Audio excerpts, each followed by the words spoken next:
1.46 বিলিয়নতকৈ অধিক লোকৰ বসতিৰে বিশ্বৰ সৰ্বাধিক জনসংখ্যাৰ দেশ ভাৰত। ভাৰতৰ মুঠ জনসংখ্যাৰ 48.4% মহিলা। তাৰ পিছতো নেতৃত্ব দিয়াৰ ক্ষেত্ৰত সুযোগৰ পৰা বঞ্চিত মহিলা। সক্ৰিয় ৰাজনীতিত আজিও অভাৱ মহিলা নেত্ৰীৰ। এতিয়া নিৰ্বাচনৰ বতৰ। এপ্ৰিলৰ পৰা জুন মাহলৈকে অসম, পশ্চিমবংগ, কেৰালা, গোৱাকে ধৰি মুঠ 4খন ৰাজ্য আৰু এখন কেন্দ্ৰীয় শাসিত অঞ্চলত অনুষ্ঠিত হ'ব ৰাজ্যিক বিধানসভাৰ নিৰ্বাচন। স্বাভাৱিকতে ৰাজনৈতিক দলসমূহৰ মাজত চলিছে প্ৰাৰ্থিত্বকেন্দ্ৰিক অংক। কিন্তু এই ৰাজনৈতিক দলসমূহত কিমান গুৰুত্ব লাভ কৰে নাৰীয়ে? আজিৰ তাৰিখত লোকসভাত মহিলা সাংসদ আছে মাত্ৰ 14%। ৰাজ্যসভাত আছে মাত্ৰ 13% মহিলা সাংসদ। কেন্দ্ৰত শাসনত থকা NDAক নেতৃত্ব দিয়া বিজেপিত আছে মাত্ৰ 15% সাংসদ। DMকে 13%, সমাজবাদী আৰু কংগ্ৰেছ দলত আছে 15%কৈ মহিলা সাংসদ। তৃণমূল কংগ্ৰেছত আছে সৰ্বাধিক 37% মহিলা সাংসদ। অসমৰ ক্ষেত্ৰত 14টা লোকসভা সমষ্টিৰ ভিতৰত মাত্ৰ এটা সমষ্টি গুৱাহাটীত বিজুলী কলিতা মেধিৰ ৰূপত আছে এগৰাকী মহিলা সাংসদ। ৰাজ্যসভাত অসমৰ মুঠ 7খন আসনৰ ভিতৰত এখনতো নাই মহিলা প্ৰতিনিধি। অসম বিধানসভাত মাত্ৰ 7গৰাকী মহিলা বিধায়ক। বিজেপিৰ অজন্তা নেওগ, নন্দিতা গাৰ্লুচা, সুমন হৰিপ্ৰিয়া, অগপৰ ৰেণুপমা ৰাজখোৱা, দীপ্তিময়ী চৌধুৰী আৰু কংগ্ৰেছৰ নন্দিতা দাস, শিৱামণি বৰা। ইয়াৰে দীপ্তিময়ী বৰা আকৌ ফণীভূষণ চৌধুৰীৰ পত্নী। ফণীভূষণ চৌধুৰী বৰপেটাৰ সাংসদ হিচাপে নিৰ্বাচিত হোৱাত তেওঁৰ উত্তৰাধিকাৰ সূত্ৰে বঙাইগাঁও সমষ্টিৰ পৰা উপ নিৰ্বাচনত জয়ী হৈ আহিছে দীপ্তিময়ী চৌধুৰী। তেওঁক সমষ্টিক প্ৰতিনিধিত্ব কৰি অহা ৰেণুপমা ৰাজখোৱাও অসুস্থতাৰ বাবে ৰাজনীতিত এতিয়া নিষ্ক্ৰিয়। স্বাধীনতাৰ প্ৰায় এটা দশক পূৰ্বেই গঠন হৈছিল অসম বিধানসভা।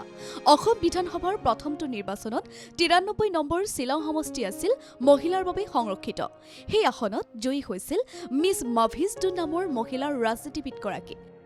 স্বাধীনতাৰ পিছত অসম বিধানসভালৈ নিৰ্বাচিত হৈ আহিছিল উষা বৰঠাকুৰ।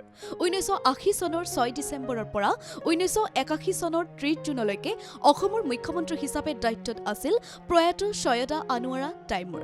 তেওঁৱেই প্ৰথম আৰু আজি পৰ্যন্ত একমাত্ৰ অসমৰ মহিলা মুখ্যমন্ত্ৰী। 1970 চনত প্ৰথমবাৰৰ বাবে তেওঁ নিৰ্বাচিত হৈছিল অসম বিধানসভালৈ। শৰৎ চন্দ্ৰ সিংহৰ মন্ত্ৰীসভাত তেওঁ আছিল শিক্ষামন্ত্ৰী।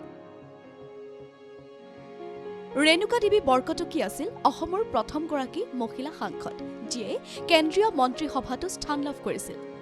1977 চনৰ পৰা 1979 চনলৈ মোৰাৰজী দেশাইৰ নেতৃত্বাধীন জনতা দলৰ চৰকাৰত তেওঁ আছিল শিক্ষা, সমাজ কল্যাণ আৰু সাংস্কৃতিক বিভাগৰ ৰাজ্যিক মন্ত্ৰী।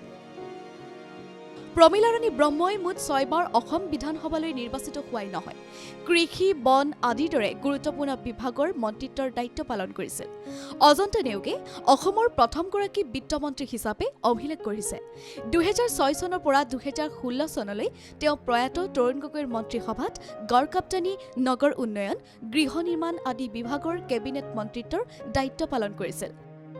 2021 চনৰ পৰা তেওঁ হিমন্ত বিশ্ব শৰ্মাৰ মন্ত্ৰীসভাত সমাজ কল্যাণ, বিত্ত বিভাগৰ মন্ত্ৰিত্বৰ দায়িত্ব পালন কৰি আহিছে। নন্দিতা গাৰ্লুচাইও হিমন্ত বিশ্ব শৰ্মাৰ মন্ত্ৰীসভাত মন্ত্ৰিত্বৰ দায়িত্ব পালন কৰি আছে। এইদৰে অসম বিধানসভাত ইয়াৰ পূৰ্বে হেমপ্ৰভা শইকীয়া, ৰেখাৰাণী দাস বড়ো, প্ৰণতি ফুকন, বিস্মিতা গগৈ আদিও মন্ত্ৰিত্বৰ দায়িত্ব পালন কৰিছিল। এইদৰে আঙুলিৰ মূৰত গণিব পৰাকৈ মাত্ৰ কেইগৰাকীমান মহিলাৰ ৰাজনীতিবিদে অসমৰ ৰাজনীতিক ইতিহাস, সমসাময়িক ৰাজনীতিত নিজৰ নাম লিপিবদ্ধ কৰিছে। কিন্তু আৰু কিমান দিনলৈ কেৱল নিয়ম মাফিক মহিলাৰ অংশগ্ৰহণেৰে চলি থাকিব ৰাজ্য, দেশৰ ৰাজনীতি? ৰাজনৈতিক দলসমূহে মহিলাক দিবনে সঠিক গুৰুত্ব?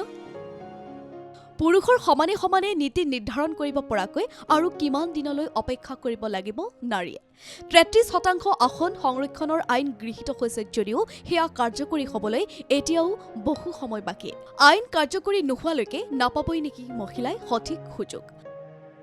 অহা এপ্ৰিলত অসম বিধানসভাৰো নিৰ্বাচনৰ প্ৰাক্ষণত বহুকেইটা সমষ্টিত বিভিন্ন ৰাজনৈতিক দলৰ ভিতৰত প্ৰাৰ্থিত্ব প্ৰত্যাশীৰ তালিকাত আছে বহুকেইগৰাকী মহিলা। কিন্তু এই নিৰ্বাচনত অসমৰ কিমানগৰাকী মহিলাই লাভ কৰিব টিকট? কিমানে লাভ কৰিব প্ৰতিদ্বন্দ্বিতাৰ সুযোগ? এই প্ৰশ্নৰ উত্তৰ সময়ে দিব।